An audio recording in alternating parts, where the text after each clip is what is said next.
Thanks again for tuning in to yet another video. Memphis coming at you live from the West Coast yet again, San Jose, California. It is chilly today, guys. My hands are freezing. I gotta wear some gloves.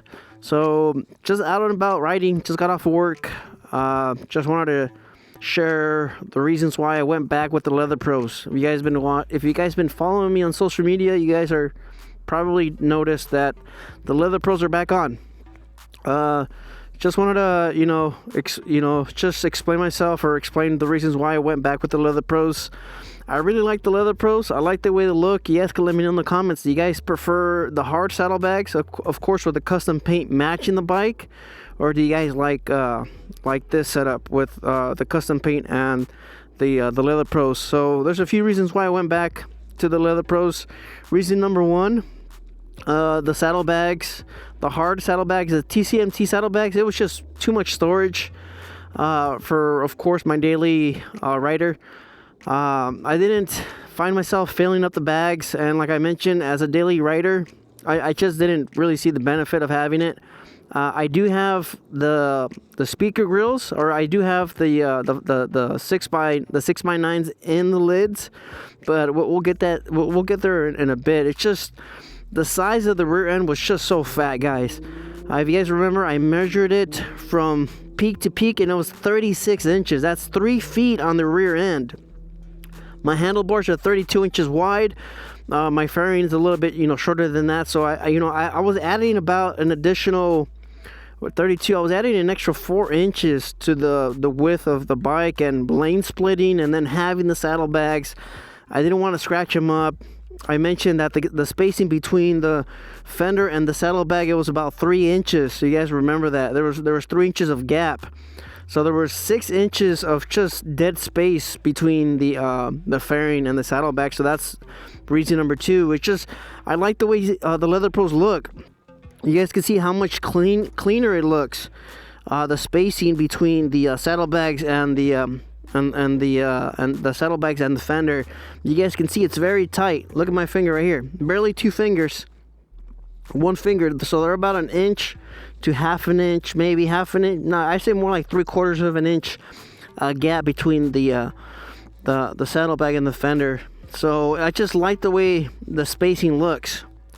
Unlike the other ones, the spacing was just too much. I was using my own bracket too.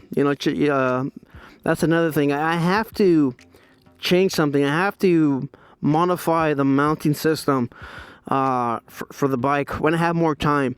I wasn't digging how fat the rear end was. 3 feet. That's just way too wide for a bike. The spacing was another issue that I was having. Just looking at it from the rear, or looking at it from this angle, I was able to see the spacing. It was just bugging me way too much. And like I mentioned, I wasn't using up all the space as a daily commuter. I didn't find myself using all of the storage. Now these have a lot of storage. The Leather Pros, they have a ton of storage capacity, but these actually fold up. So you guys can see, if you guys know Leather Pros, you can unzip these saddlebags and you could extend your storage. But as of right now, they're collapsed. You guys can see I have a couple things in there. As far as them being collapsed, they're fine as a daily commuter. I'm actually currently looking at swapping these out for something else, but we'll get to there. We'll get to that in a bit. So reason number 4 was that 3. The storage capacity was too much. The spacing, the width of the bike was too much. The spacing between the fender and the saddlebag. Reason number 4 is it was just the weight. Like I mentioned, the saddlebags were just way too big.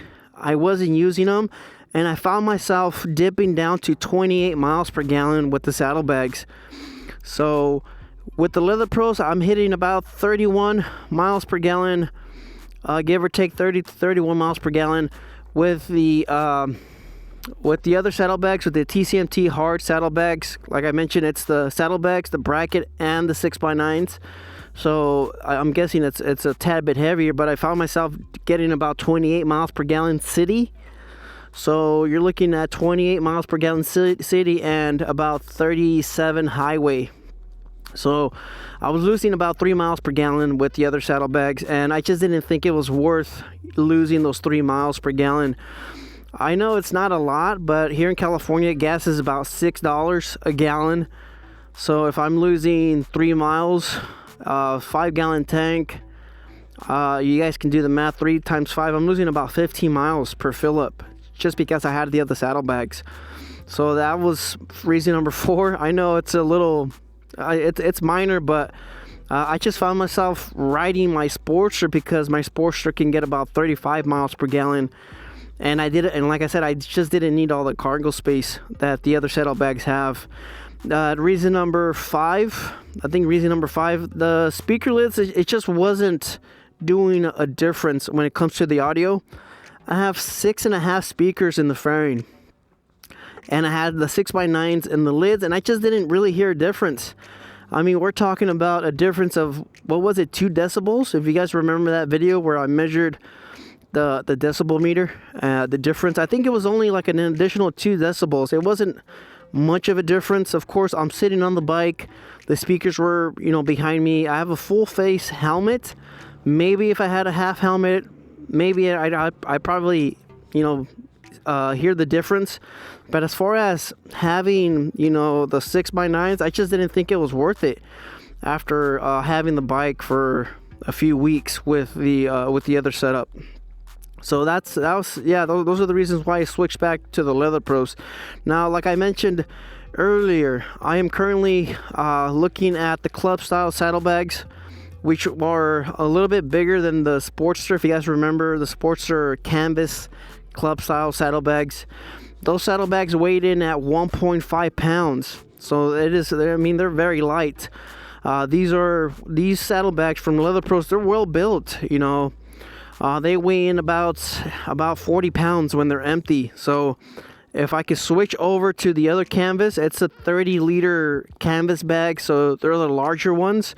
The ones that I got from our Sportster are 14-liter, so they're double the capacity, and I think that's going to be a very good happy medium for my daily commute. And if I could get those bags with my custom bracket, of course, if I could get those at about 2 pounds, man, that's gonna make a good difference on my miles per gallon and how well responsive the bike is. So yeah, that's what I noticed as well. It's just the bike's handling better without the other bags. It could be, of course, because of the width of it. Maybe it was dragging a little bit more air. It was just the weight of the bracket, the saddlebag, and the 6x9. So it was all those things. I still have the wires for the speakers, so if I wanted to, I could always switch back over to the hard saddlebags. But I really have to change the mounting system. I got to do something else. It just wasn't digging it. So for all of those reasons, that's the reason why I went back to the Leather Pros. And of course, there's also another reason. Yes, the hard saddlebags are easy to remove. There's a quick detach system, but of course the bracket stays on the bike and it doesn't look that great. With the Leather Pros, I could take these off in seconds. So on the weekends like today, where I don't need to carry as much goods and gears and goods and gear, and my lunch bag and all the other stuff, I could always just take them off real quick. It's we're talking about half a minute. It's super easy.